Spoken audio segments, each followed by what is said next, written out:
thunderstorm warning for northeastern Franklin County, southeastern Wayne County, Union County, Indiana, east central Fayette County, Indiana, western Preble County, northwestern Butler County, until 6:15 p.m.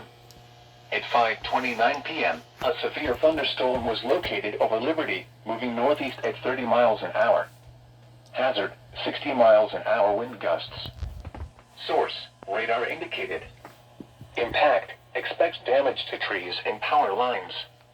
Locations impacted include Richmond, Oxford, Eaton, Centerville, Liberty, Camden, New Paris, West College Corner, Salem, Abington, Brownsville, College Corner, Spring Grove, Somerville, Boston, Richmond Municipal Airport, Dunlapsville, Whitewater State Park, Goodwin's Corner, and Oklahoma.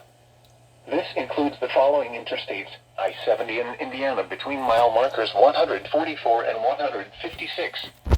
I-70 in Ohio between mile markers 0 and 11.